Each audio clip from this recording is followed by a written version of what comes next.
We're back with the 7 p.m. case tournament breakdown, and Nemleria managed to shake this event up. Make sure you guys smash the living crap out of that subscribe button so you guys don't miss out on more Oz content. Refined Gaming had double case tournaments over the weekend here, and this is the results for the second one. And I am so impressed with the amount of diversity that was present in this event, with how many people were shifting around out here and testing all of these crazy ideas for the meta. So we had two Kashtira as our most represented deck for this top cut, which I'm not surprised, especially when you're at a more localized event. Cash can kind of just come through and destroy the meta, which is fairly interesting. We also had one Rescue Ace duel, so yes, there was meta present in the top cut here. We had one Runic Stun variant doing well. We also had the Labyrinth. Okay, that's pretty normal. Dinosaur, Orcus Runic, so you had two Runic variations, and then we had Dreaming Nemleria. Yes, Dreaming Nemleria of all things made top cut. Let's pass on over those deck lists. Running our event here is actually Kashtira. My friend actually bricked against this, which was really sad to see. We are playing the triple shifters. You have the double draw in here, and yes, we're playing one Ghost Spell and two Moonlit Chills in here, so you're going to get a pretty good stretch of meta deniability in here.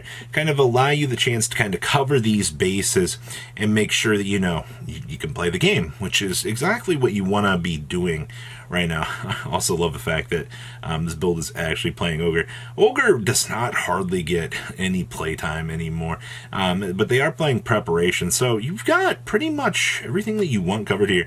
And yes, that is the G-Golem Crystal Heart. We've been seeing a little bit more of this kind of showing up along the way. Actually kind of little free stepping stones for this deck. But overall, not too bad to see that Kashtira still is doing, well, very Kashtira-y things. You know, if only this deck still had its walking, talking macro. Next up here, we have Pure Runic Stun, and this is interesting because they were maximizing on Triple Fenrir. Was their only monster. They basically chose not to play reactive things and actually chose just to, straight try to maintain advantage. You do see we do have the card demise. We also have Triple Dimensional Fissure in here. I felt like this is something that we needed to start heading towards, unfortunately. With the way the meta is right now, you don't really get a lot of real leeway here, especially with fire. Triple skill drain, and we actually have the triple evenly in the main deck here. Everything else here is pretty straightforward. They actually chose to side deck the Amana, so in case of a situation that you do need to see this card, you're able to bring it on in and do fine. And only one slight mirror. You also have the Sky Crisis, the one Donner, and your SP Little Knight. Everything else they've pretty much maximized on back here to make sure that they can generate their resources and play the game. Alright, we have Labyrinth, with your triple transaction rollbacks. Yeah, this is pretty straightforward. You're able to start slimming down the welcome labyrinths because of transaction, which is pretty good. You're also going to notice we have triple destructive Druid Cannon in here. Yeah, the ability to blast off an entire field is always going to be really good. And of course, Altar for Tribute. Time rules are a pain in the butt, so you have to have things like this. I know it doesn't really set well with some people, but let's call it what it is here. Being able to get a monster off of the field, generate some life points, especially in these stupid scenarios where time is involved. Yeah, I don't know. You have to have little methods of madness like this in order to stay sane, especially with how bad some of the time rules actually can be. But overall, very, very good list. Alright, we also have dinosaurs. Hey, we're playing Sniffles. Alright, well, interesting that they chose to play Sniffles and not one of the larger big ones. But you know what? That's fine. You have your options so that you can do things. And then, of course, yes, they are doing the Kaitopatara and the Horned Saurus. It's actually kind of interesting, just so that you can try to do the little interesting things along the way here. Interestingly enough, we don't actually, well, yeah, interesting. I do see, what else we got going on here? Still doing the triple Fenrir, which is fine. You have your Sleeting Overraptors. Post-side decking, you bring in the Mind Controls. And this is something interesting. I didn't think I would ever see this deck playing Zombie World, of all things, but you know what? I guess I could turn my entire field on into some little interesting zombies and stop my opponent from tribute summoning. Okay. Alright, this is our Orcus Runic package here, and we've seen this deck countless times already.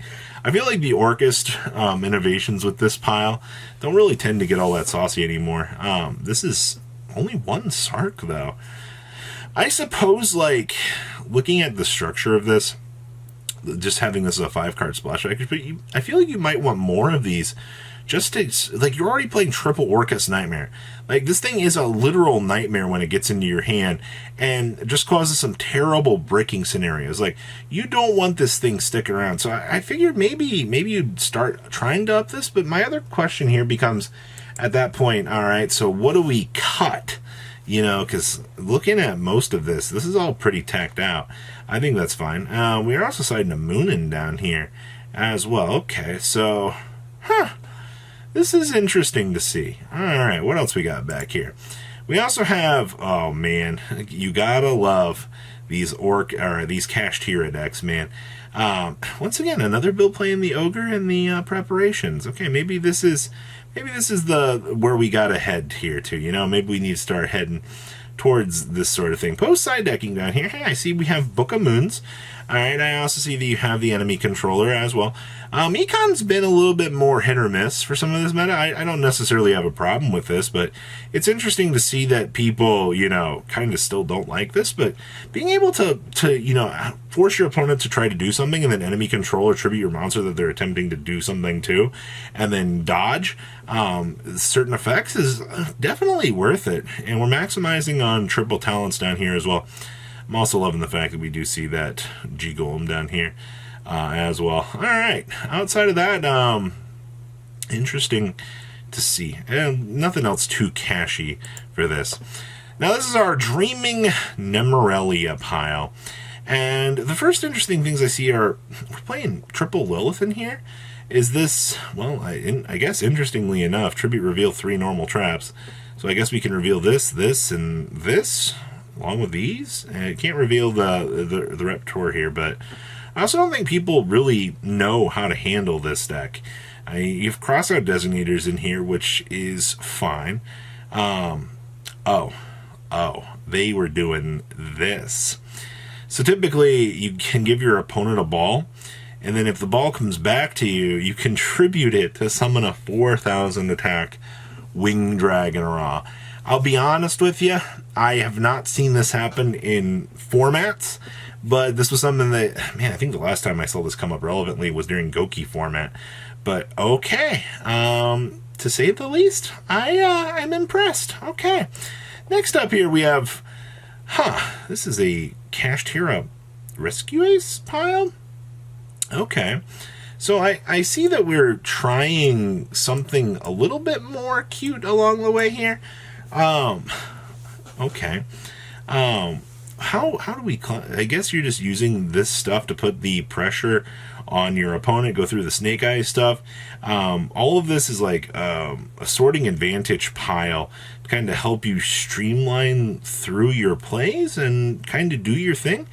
I don't actually know. I feel like this is just like a good stuff pile here, where you're trying to go through all of these different hoops and try to put this pressure on your opponent so that you actually can attempt to win the game. You know, I'm fairly impressed. Like, these ideas and things that we do see out here for this, kind of interesting. And our last list here was, my friend played this, and I grabbed the list so that we could talk about this.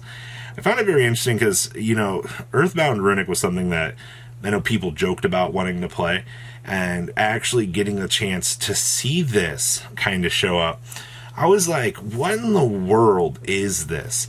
And yes, you can actually make dang long with this stuff and do harmonic synchrofusion plays. You know, it's never until you look at some of the crazy oddities out here that you just realize how interesting this game can actually be some days. So please, leave a comment down below, tell me what you guys think. I'll see your beautiful faces back here later today, guys. Peace out. Patrons! Thank you.